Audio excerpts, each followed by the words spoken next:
안녕하세요. 사연 왔어요. 톡톡입니다. 구독과 좋아요, 알림 설정 꼭 부탁드립니다. 그럼 오늘의 이야기 시작해 보겠습니다. 사람이 뭔가에 몰두하면 눈을 감아도 그것만 보일 때가 있습니다. 흔히 운동에 미친 사람들이 눈을 감고 떠도 계속 그 운동하는 장면이 눈앞에 보인다고 하잖아요. 제 경우는 베이킹이었습니다. 제가 베이킹을 시작한 건 3번의 유산을 겪고 나서였어요. 어렸을 때부터 유난히 애를 좋아해서 동네 어르신들은 애가 애를 좋아한다며 신기해 하실 정도였죠. 제가 결혼을 일찍 했는데 결혼을 일찍 한 이유도 빨리 아이 낳아서 엄마가 되고 싶은 마음 때문이었습니다.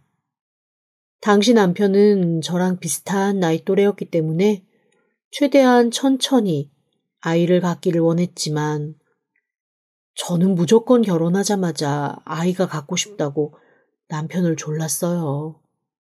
하지만 어떤 이유에서인지 아기 천사는 저한테 찾아오는 걸 많이 망설이는 듯 했습니다. 아무리 노력해도 안 되는 일이 있다는 걸 정말 저는 임신을 준비하면서 처음 깨달았어요. 아이가 생겼다가도 얼마 되지 않아 유산으로 잃고 또 아이가 생긴 후엔 유산으로 또 잃고 그렇게 몇 번의 유산을 반복하다 보니 제 건강도 안 좋아졌고 병원에서는 더 이상 임신 준비를 하지 않는 게 좋겠다라는 얘기까지 할 정도였습니다. 다른 사람한텐 몰라도 저한테는 그 말이 사형선고 같았습니다. 어쩌면 제 인생은 처음부터 끝까지 예쁜 아기를 낳아 예쁘게 키우고 싶다라는 그 욕망 하나로 이루어진 거니까요. 그렇게 몇 날 며칠을 세상 잃은 것처럼 누워서 시간을 보내다가 아무 생각 없이 손에 잡은 게 밀가루 봉지였습니다. 그리고 정말 약간 뭐에 홀린 사람처럼 빵을 굽고 과자를 굽기 시작했어요. 그렇게 몇 달이 지난 후 저는 빵과 과자를 제 자식처럼 여기게 되었습니다. 빵을 부풀리기 위해 제가 키우는 효모들이 있는데 그 효모가 봉긋봉긋하게 솟아오를 때마다 꼭 내 아이를 보는 것 마냥 마음이 흐뭇하고 행복하더라고요. 제가 그렇게 맨날 울고만 있는 게 아니라 무언가를 만들고 몰두하면서 제 인생을 찾아가기 시작하니 남편과 양가 부모님들도 오히려 응원하고 긍정적인 반응을 보여주셨습니다. 그렇게 1년을 집에서 혼자 베이킹에 몰두하다가 결국 베이킹 카페까지 창업을 하게 되었죠. 창업하는 과정이 마냥 쉽지만은 않았습니다. 제가 평생 회사만 다녀봤지 제 사업을 해본 적이 없어서 하나에서 10까지 뭐 하나 쉬운 게 없었거든요. 그럼에도 불구하고 빵과 과자를 굽고 만들고 그걸 좋아하는 사람들에게 팔 수 있다는 것만으로도 저한테는 삶의 의미를 다시 한번 되새기는 듯 행복한 시간들이었습니다. 그렇게 열과 성을 다해서 레시피를 만들고 카페를 개업했어요. 처음부터 쉽지는 않았죠. 하지만 좋은 재료로 맛있게 만든다는 소문이 돌면서 점점 손님들도 많아졌고 가게도 잘 되기 시작했습니다. 처음에는 그냥 소일거리로 한번 집에서 하는 것처럼 부담 없이 해보라고 했던 남편도 점점 제가 벌어들이는 수익이 남편 수익의 2배, 3배, 4배, 결국 10배 이상이 되니 회사를 그만두고 제가 하고 있는 카페에서 일을 할까? 라는 얘기까지 하더라고요. 사실 그것 때문에 엄청 많이 싸우기도 싸웠습니다. 저는 남편은 남편대로 그래도 일을 하는 게 안정적일 거라고 생각을 했거든요. 왜냐하면 주변에서 다 더 이상 아이 갖는 거 미련 갖지 말라고 했지만 저는 그걸 포기할 수가 없었어요. 그래서 조금 제 마음의 안정이 찾아오면 다시 한번 임신을 시도해볼 마음이 있었거든요. 그런데 남편은 그런 건 다 잊고 아예 돈 버는 거에 올인할 생각인 듯 했습니다. 몇 번 그 문제 가지고 싸우다가 제가 이렇게 얘기했거든요. 여보, 나 이걸로 조금 내가 정신 차리고 아르바이트생으로 가게가 안정적으로 돌아가면 나 다시 한번 아이 준비하고 싶어. 뭐라고? 너 아직도 거기에 대해서 미련을 못 버린 거야? 미련을 못 버렸다니 그게 무슨 얘기야? 그러자 남편이 한숨을 푹 쉬면서 이렇게 얘기했습니다. 나는 미안한 말이지만 아이 가지고 싶은 생각이 조금도 없어. 그게 무슨 소리야? 아이를 가지고 싶은 생각이 없다니? 그 다음에 남편이 한 얘기는 정말로 충격적인 것이었습니다. 제가 그렇게 임신에 목매고 아이를 갖고 싶어 할 그때 그 사람은 이른 나이에 아빠 되는 게 너무 싫어서 저 몰래 수술을 했다는 거예요. 제가 3번째 유산을 한 후에 바로 병원 가서 수술을 했다고 했습니다. 그 말을 듣고 저는 처음에 너무나 충격적이고 어이가 없어서 남편에게 무슨 말을 해야 할지 몰라 그냥 멍하게 바라보고만 있었습니다. 그러자 그 사람이 변명하듯 우물거리면서 이렇게 말하더라고요. 아니, 병원에서도 앞으로 임신은 안 하는 게 좋겠다고 하고 나도 더 이상 아이 노력하고 싶지 않고 그래서 그냥 수술했어. 의논하지 않은 건 미안해. 근데 나는 당신이 다시 아이를 낳고 싶어 할 줄은 몰랐어. 있잖아. 우리 그냥 여기서 돈 벌어서 둘이서 행복하게 살자. 어? 사실 우리 나이에 이렇게 큰 돈 벌기 쉽지 않잖아. 우리한텐 아이 말고 돈이 오는 게 아닐까? 사람이 각자 자기 복이 다르다잖아. 우리 복은 아이가 아니라 돈인가 봐. 나 당신이 이렇게 사업 능력이 있는 줄도 몰랐고 이렇게 좋은 재주가 있는 줄도 몰랐거든? 알았으면 진작에 이걸로 지원을 해줬을 텐데. 어쨌건 이제 더 이상 아이에 대한 미련은 버리고 우리 그냥 돈 많이 벌어서 둘이 여행 다니면서 그렇게 행복하게 살자. 어? 미안해. 미리 말 못한 건. 그런데 나는 정말로 아이를 갖고 싶진 않아.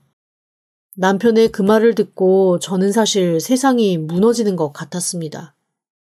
제가 얼마나 아이를 원하고 좋아하는지 아는 사람이, 그리고 제가 아이를 잃고 얼마나 바닥까지 기어 들어갔던 사람인 걸 아는 가장 가까이에 있는 그가 제 마음을 이해하지 못한 거니까요. 그저 제가 아이를 잃고 나서 제 마음을 추스리기 위해 시작한 일과 거기서 벌리는 돈을 더 반가워하는 걸 보니 과연 내가 이 사람을 믿고 살아도 되나라는 생각마저 들 정도로 큰 좌절이 몰려왔습니다. 게다가 자기 몸에 손을 대는 그런 큰일, 그걸 저와 논의도 없이 진행했다는 것도 저는 너무나 큰 충격이었습니다.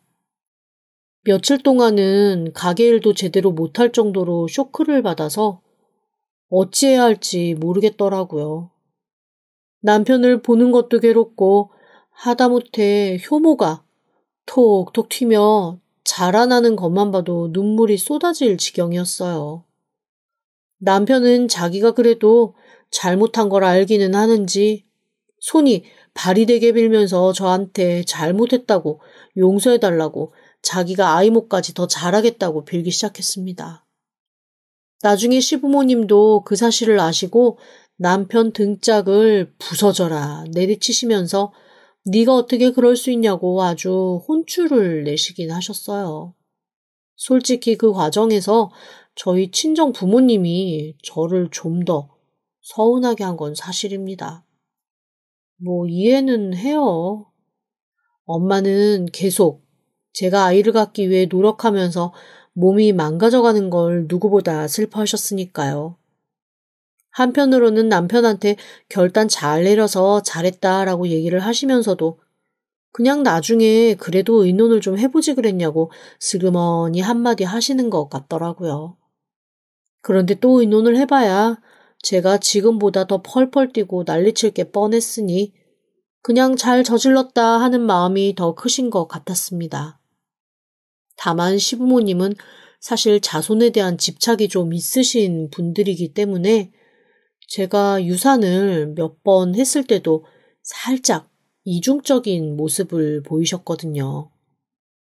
한편으로는 며느리를 걱정하는 좋은 시부모의 모습처럼 보여야 되니 네 몸만 건강하면 된다고 말씀을 하셨지만 한편으로는 우리 집 대가 끊기겠구나, 우리는 손집 올 일은 글렀구나 라며 저를 조금 원망하신 듯한 모습도 보였습니다. 그걸 다 알고 있기 때문에 당신 아들이 아예 모든 가능성을 다 차단해버리는 선택을 하니 그거는 또 노여우셨던 모양입니다. 어쨌건 남편이 그렇게 사고를 확 쳐버리는 바람에 저는 사실 마지막 희망까지 사라진 상태였죠. 정말로 제게 남은 건 가게밖에 없었습니다. 그때부터 저는 진짜 열심히 가게를 꾸려나가기 시작했어요. 잠자는 것도 있고 밥 먹는 것도 있고 진짜 가게에만 몰두했습니다. 참 사람이 고맙기도 하고 신기하기도 한 게 모든 것을 걸고 집중하고 매달리면 거기에 대한 보상은 또 주어지는 게 세상 이치인 모양이더라고요. 저희 집 음식들이 다 맛있고 좋은 재료로 정성껏 한다는 소문이 나서 가게는 점점 번창했고 알바생 구하는 것도 다른 집에 비해 훨씬 수월했습니다. 다들 와서 일하면서 배우고 싶어하는 그런 집이 됐거든요. 저는 경력이 많은 사람도 좋지만 그냥 저와 결이 맞고 이해하면서 함께 일할 사람을 구하는 게 훨씬 중요하다는 생각에 알바생 구하는 건 몹시 공을 들였습니다. 초반에 어머님이 친구 딸을 한번 소개해 주신 적도 있었고 경력 많은 사람을 써본 적도 있었는데 결국 저랑 맞는 사람은 따로 있더라고요. 그렇게 구한 알바생이 지금 저와 함께 일하는 희연이에요. 희연이는 나이 드신 할머니와 함께 사는 소녀 가장인 아이였습니다. 특성화 고등학교에서 제과제빵을 전공한 학생이기도 했고요. 학교를 졸업하고 바로 취업을 할 수 있는 상황이었지만 할머니가 너무 편찮으셔서 할머니 간병 때문에 그 기회를 놓쳤다고 했습니다. 그 이후에는 뭐가 잘 안 풀렸는지 여기저기 아르바이트를 전전하며 살고 있더라고요. 처음에 면접을 봤을 때부터 아이가 참 반듯하고 욕망도 있고 열심도 있는 것 같아서 몹시 마음에 들었거든요. 게다가 요즘 애들 같지 않게 너무 예쁜데 본인이 예쁘다는 걸 별로 생각하지 않고 꾸미는 것보다는 그저 열심히 사는 거에 관심이 더 많은 것 같은 그 모습도 너무나 사랑스러웠습니다. 남편도 그런 희연이가 너무 대견하다며 한 번씩 조카 같다는 둥, 괜히 좀 도와주고 싶은 마음이 생긴다는 둥 하면서 희연이를 몹시 예뻐했습니다. 일도 참 잘해서 그 아이가 들어오고 나서 얼마 되지 않아 저는 많은 것이 편해졌어요. 특히 전공으로 제빵을 배워서 그런지 딱히 제가 시키지 않아도 알아서 재료 준비라든지 제가 미처 챙기지 못한 사소한 것들을 꼼꼼하게 잘 챙겨주더라고요. 제빵을 하다 보면 아무래도 시간을 잘 지켜줘야 되는 몇 가지 요소들이 있거든요. 너무 두면 발효가 많이 돼서 빵이 맛이 없어진다거나 오븐에 오랫동안 두면 자칫 잘못해서 바삭함을 넘어 타버린다거나 그런 일들이 종종 발생을 합니다. 그런데 희연이는 그걸 아주 예민하게 잘 감지해내는 아이였어요. 제가 지켜보니 성실하고 노력하는 모습도 있지만 무엇보다 기본적으로 타고난 게 아주 예민하고 민감하고 눈치가 빠른 친구더라고요. 이런 아이가 정말 잘 돼야 되는데 라는 생각을 항상 하면서 아끼지 않고 최선을 다해 희연이에게 많은 것을 알려주려고 했습니다. 가게는 점점 잘 돼서 그 친구 외에도 아르바이트생은 꽤 여러 명 들락거렸어요.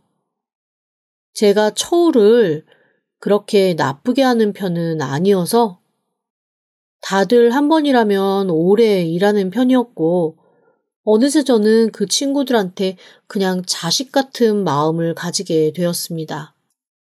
제가 직접 낳은 아이가 없으니 그냥 이 친구들을 다 내 자식이다 생각하고 키우기 시작한 거죠. 그 무렵 남편은 저를 정말 오래 졸라 결국 회사를 그만두고 저와 함께 매장에서 일을 하기 시작했습니다. 그런데 솔직히 말하면 남편이 그렇게 큰 도움은 안 되었어요. 평생 회사에서 일하던 사람이 사실 제빵을 얼마나 알겠어요. 기껏해야 재료 들어오는 날 재료 정리 정도 해주고 청소 좀 도와주는 것이 남편이 하는 일의 전부였습니다. 그런데 그런 건 사실 아르바이트생이 해도 되는 일인데 굳이 자기가 나와서 그걸 하겠다고 하니 사실 저는 좀 불편하기도 했어요. 어느샌가 남편도 제가 불편해하는 걸 느꼈는지 점점 매장을 안 나오고 나름대로 자기도 자기 사업 한번 해보겠다고 밖으로 나돌아다니더라고요. 어차피 가게 경제권은 제가 대부분 쥐고 있었기 때문에 돈으로 크게 사고치진 않을 거다라는 생각은 하고 있었죠. 그러던 어느 날입니다. 남편이 온 얼굴에 가득 환한 웃음을 지으며 저에게 와서 이렇게 얘기하는 거예요. 우리 가맹점 사업 한번 해보자. 가맹점? 무슨 가맹점? 아니, 안 그래도 여러 군데서 가맹점 하고 싶다고, 우리 브랜드로 가게 운영하고 싶다고 연락이 오더라고. 이참에 아예 가맹점 사업으로 돈을 좀 벌어보자는 거지. 무슨 가맹점을 해. 가맹점이 얼마나 할 게 많은데. 그거는 내가 다 알아서 한다니까. 일단 당신은 가맹점 하는 사람들한테 레시피만 정리해서 넘겨주면 돼. 그리고 우리가 재료를 다 제공을 하는 거지. 그 재료에서 남기는 돈이 꽤 될 거라니까? 그때 순간 이런 생각이 들었습니다. 이 사람이 결국 그냥 나를 내세워서 뭔가 사장님 소리가 듣고 싶은데 이거는 아닌 것 같다라는 생각이요. 제 주변에 같이 사업하면서 알게 된 선배 언니들이 저한테 항상 얘기했던 게 있습니다. 보통 여자가 사업을 잘해서 성공을 하면 대부분의 많은 남자들이 아내가 닦아놓은 그걸 기반으로 해서 자기가 뭔가 더 크게 벌리는 사업을 구상을 한다는 거예요. 그런데 그 순간 이미 사업은 망조가 된다고 했습니다. 결국 이도저도 안 된다는 거죠. 저 선배 언니가 했던 그 한마디가 진짜 기억에 오래 남거든요. 일단 잘 하던 거 말고 다른 거를 하기 시작하는 순간 땀만 먹게 되어 있어. 그게 내가 다른 마음을 먹으려고 해서 그렇게 되는 게 아니고 사람이 어쩔 수 없다니까. 진짜 그건 사람이라서 어쩔 수 없는 거야. 주변에서 갑자기 사장님 하지. 가맹점 하자, 프랜차이즈 하자, 꼬시지.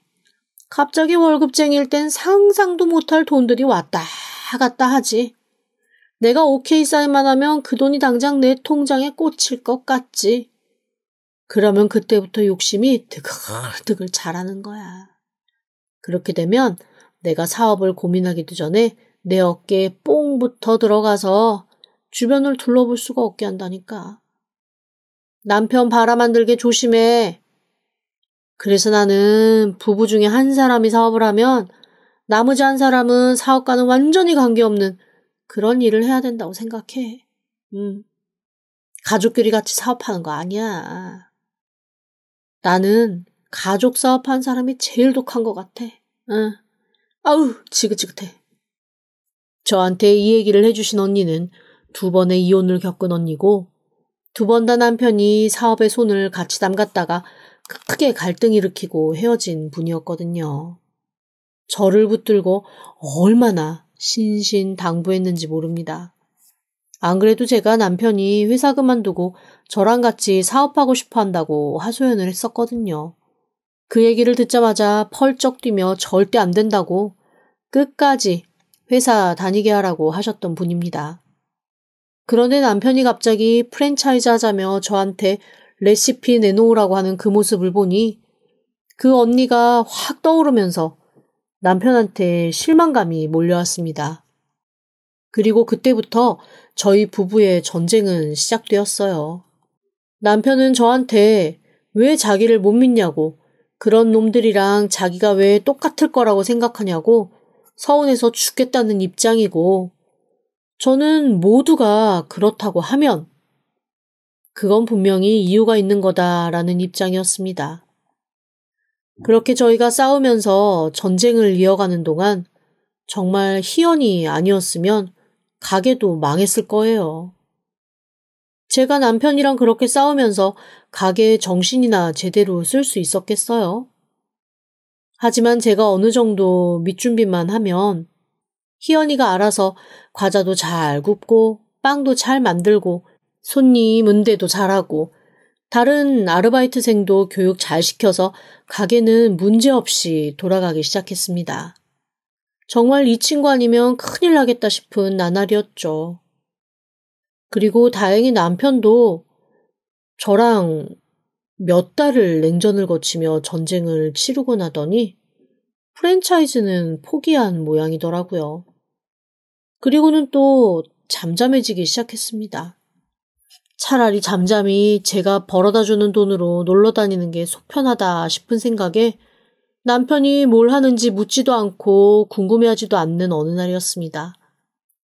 희연이가 갑자기 저한테 연락도 없이 무단 결근을 하기 시작했습니다. 처음 하루는 그냥 걱정하면서 어디 아프냐, 혹시 할머니 잘못되셨냐 연락만 하고 말았는데 이틀이 지나고 3일이 지나니 점점 더 걱정이 되기 시작하더라고요. 주변 아르바이트 하는 애한테 물어봐도 답이 없고 희연이가 고용계약서에 쓴 주소를 찾아가도 아무도 없었습니다. 이렇게 사라질 애가 아닌데 사라진 게 더 의심스러웠죠. 희연이는 그렇게 보름을 연락 없이 나타나지 않았습니다. 희연이 걱정에 마음이 싱숭생숭하던 그때 알바생 하나가 저한테 머뭇거리며 다가와 할 얘기가 있다고 하더라고요. 저 사장님 드릴 말씀이 있어요. 응? 무슨 얘긴데? 혹시 희연이 얘기야? 희연이 얘기랑도 관련은 있을 것 같은데 사실 확실하게 희연이랑 관련이 있는지는 잘 모르겠어요. 무슨 일인데? 저기 사장님 남편분이요. 응? 우리 남편이 왜? 이 옆 동네 카페 혹시 개업하세요? 순간 너무 어이가 없어서 제가 어떤 대답을 해야 될지 모르겠더라고요. 내 남편이 무슨 카페를 개업을 해? 그것도 옆 동네?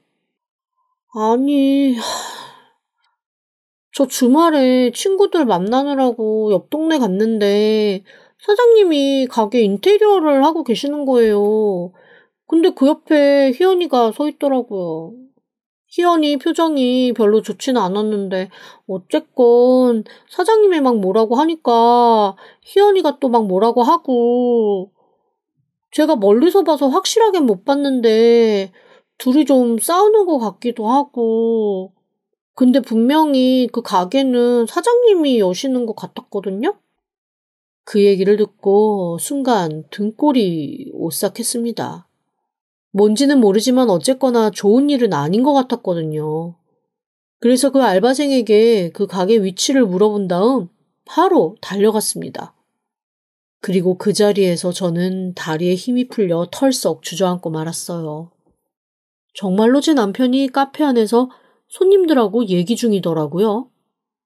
그런데 너무 어이없는 건 가게의 인테리어, 파는 메뉴, 그리고 종업원들이 입고 있는 옷까지 제 가게와 너무 비슷한 겁니다. 희연이는 보이지 않았어요. 하지만 남편은 손님 접대를 하고 있더라고요. 제가 가게 문을 벌컥 열고 들어갔습니다. 어서 오세요 라고 인사하며 고개를 돌리던 남편이 순간 얼굴이 하얘지더라고요. 여보, 당신이 여긴 어떻게... 당신은 지금 여기서 뭘 하는 거야? 이게 대체 뭐야? 이거 완전히 내 가게랑 똑같잖아. 저기, 손님들 계시니까 나중에 얘기하자. 여기서 얘기해. 이게 무슨 짓이야?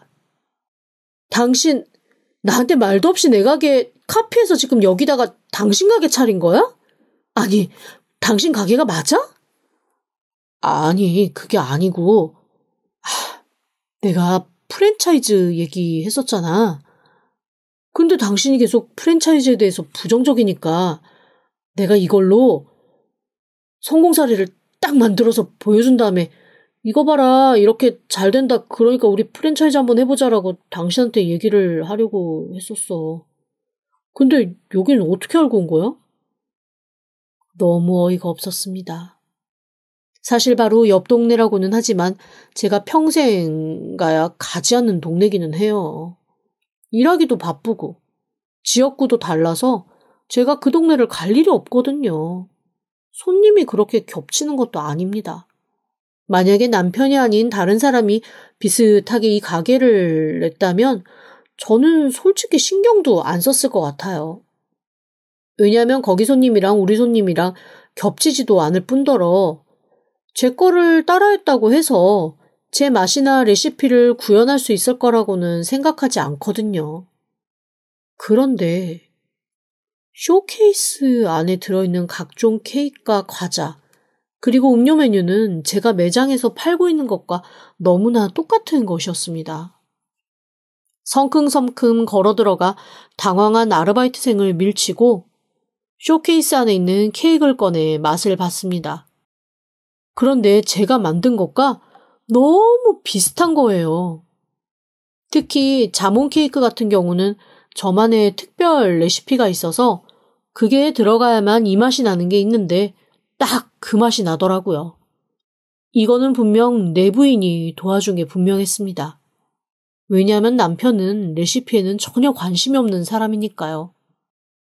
이거 희연이가 도와줬어? 희연이 이름이 나오자 남편의 표정이 확 굳더라고요. 걔 이름이 여기서 왜 나와? 아니야. 그런데 참 이상하죠.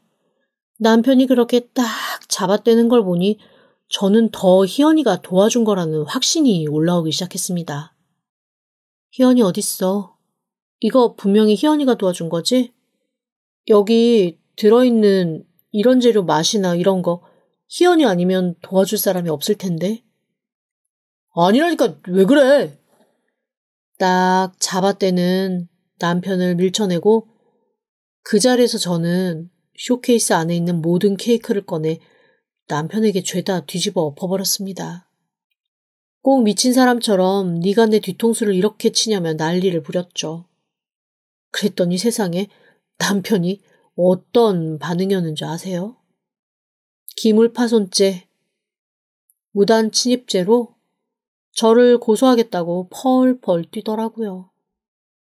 그래서 저는 또 저대로 마음대로 해라. 너 지금 이거 완전히 나한테 사기치는 거다. 우리 한번 제대로 서로 갈 때까지 가보자 라고 했죠. 그날부터 저희의 잔인하고 힘든 소송의 시간이 이어졌습니다. 저는 당연히 남편에게 이혼 소송을 걸었습니다.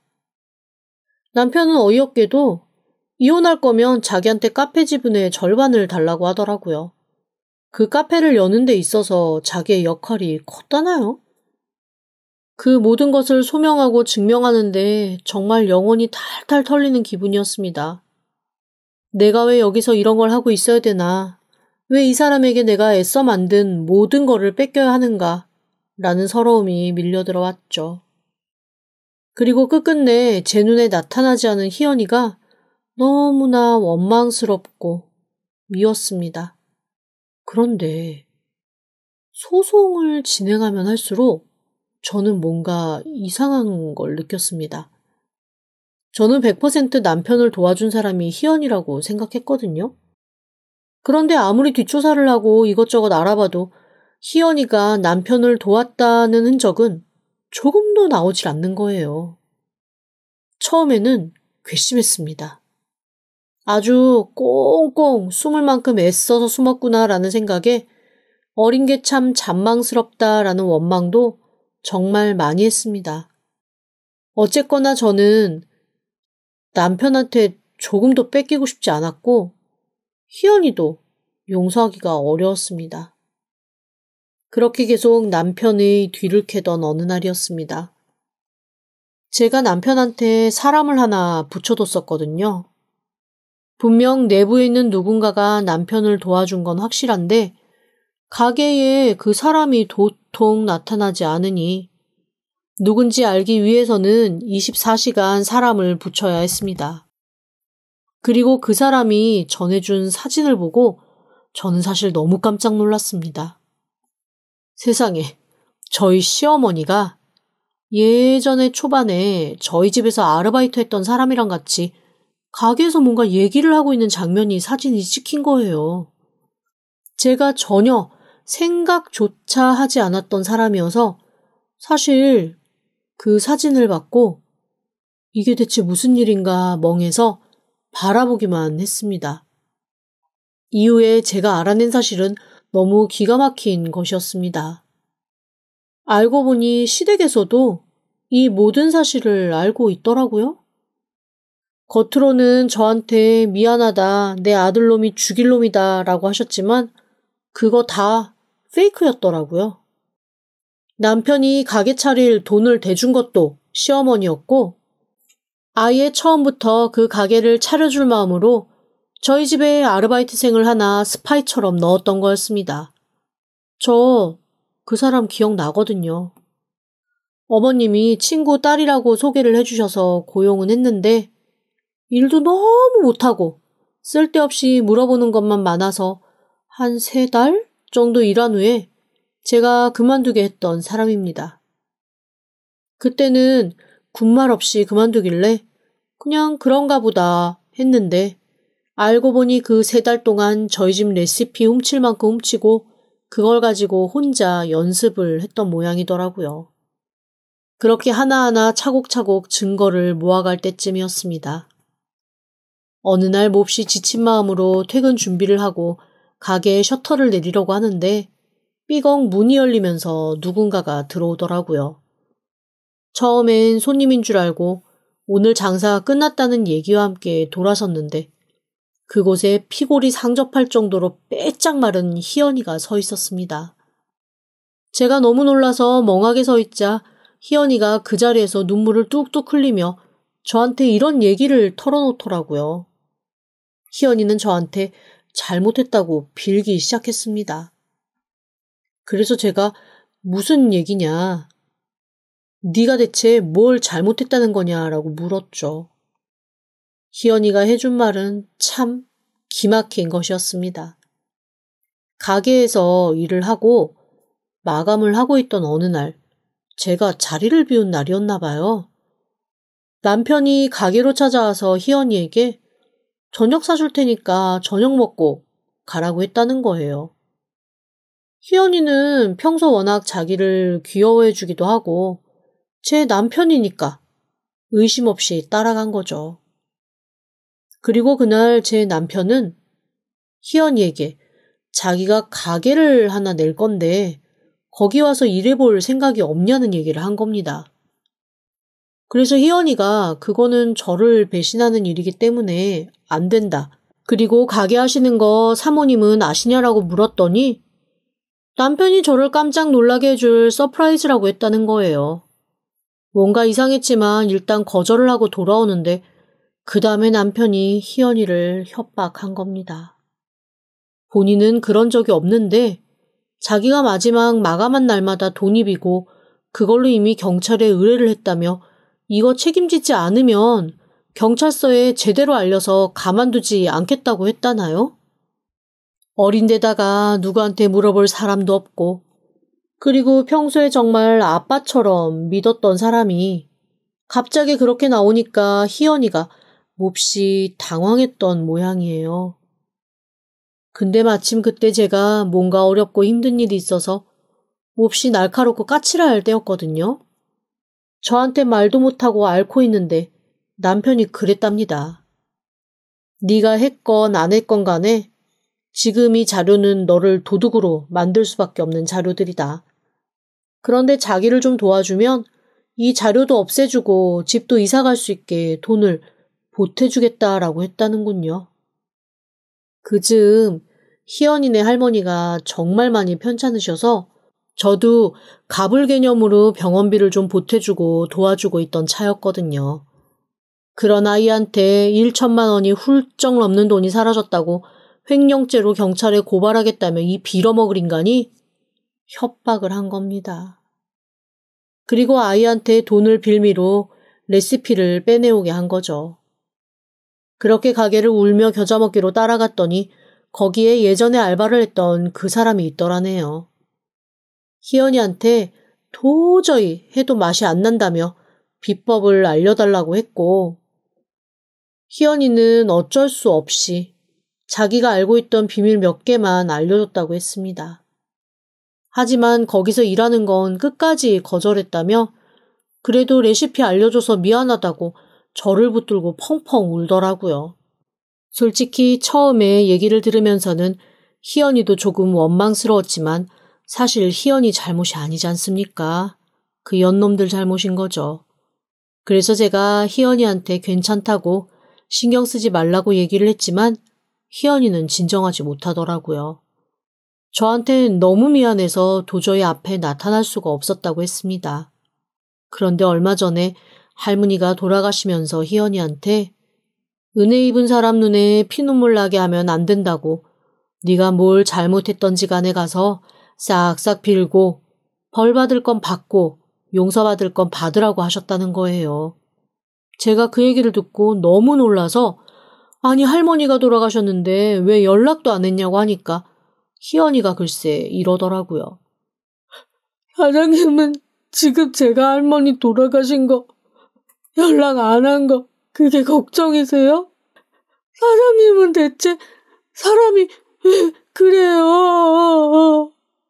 그러면서 저를 붙들고 엉엉 우는데 그냥 마음이 너무 쓰렸습니다. 어린 게 이때까지 얼마나 마음고생을 했을까 싶기도 하고 이 망할 년놈이 대체 이 애한테 무슨 짓을 한 건가 싶기도 하고요.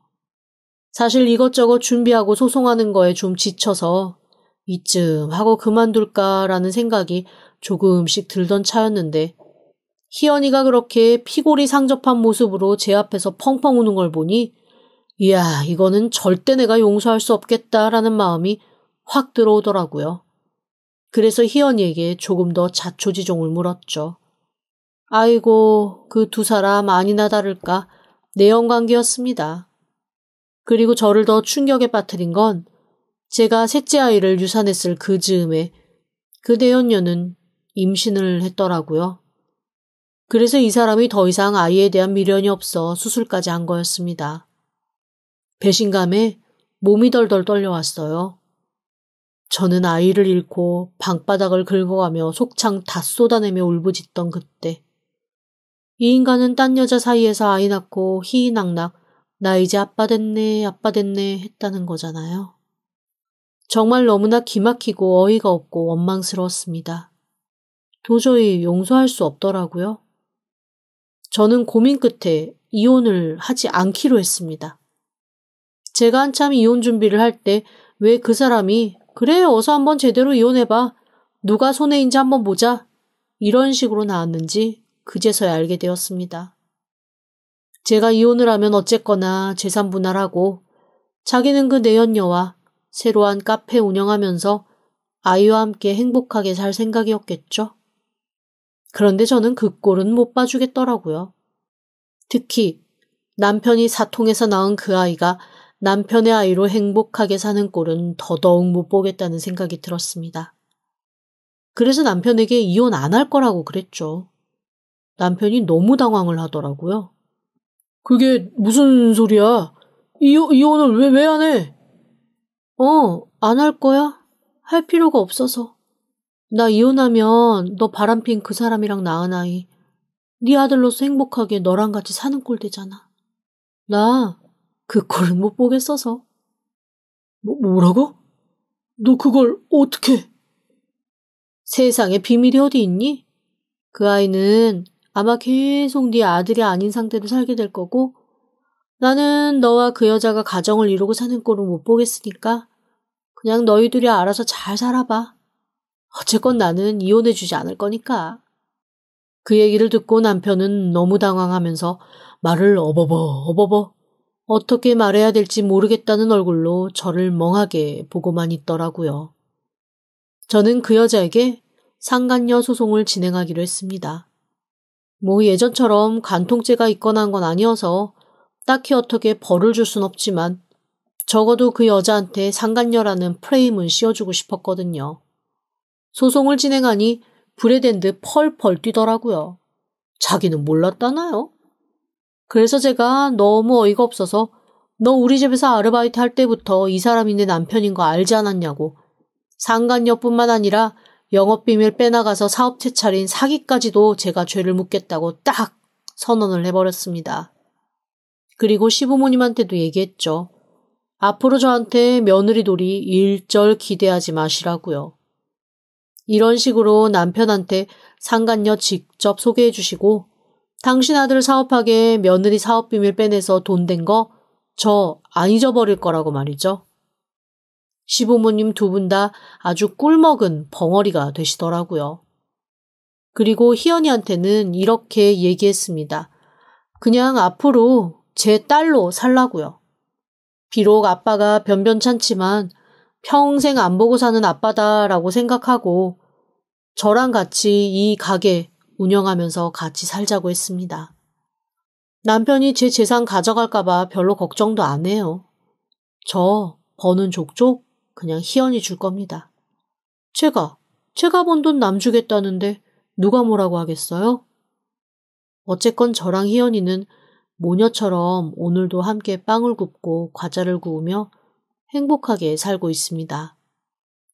옆 동네에 남편과 남편 내연녀가 차린 그 가게는 아우 소문이 어찌나 빨리 났는지 사람들이 더러운 불륜 커플이 하는 더러운 가게라고 발길을 뚝 끊고 오히려 먼 길 찾아 저한테 와서 대신 사주고 힘내라고 하고 가는 바람에 그냥 저희 가게 손님만 더 늘었어요. 어떻게 보면 저로서는 고마운 일이죠. 그 두 사람이 어디서 뭘 하고 사는지는 잘 모르겠네요. 어디선가 또 비슷한 레시피를 가지고 카페를 하더라도 누구 한 사람만 알아차리면 또 소문이 나고 그 소문난 것 때문에 또 도망가는 일을 반복하겠죠. SNS가 가끔 무섭기도 하지만 저한테는 그 SNS가 그 어떤 복수의 수단보다 훌륭한 매체가 되더라고요. 어쨌건 지금 저는 희연이와 함께 이렇게 가게를 하며 살고 있는 지금이 참 행복하고 기쁩니다. 이 친구 잘 키워서 진짜로 멋진 가게 하나 내주고 싶어요. 그때 되면 저는 은퇴하고 그냥 희연이 도와서 조용히 제가 좋아하는 빵과자나 구우면서 유유자적하게 한번 살아보려고요. 희연이가 자기가 꼭 그렇게 될 수 있게 효도하겠다고 약속했거든요. 지금까지 들어주셔서 감사합니다. 구독과 좋아요, 알림 설정은 사연 왔어요 톡톡에게 큰 힘이 됩니다. 지금 바로 구독 부탁드립니다. 그럼 다음 사연으로 또 찾아오겠습니다. 감사합니다.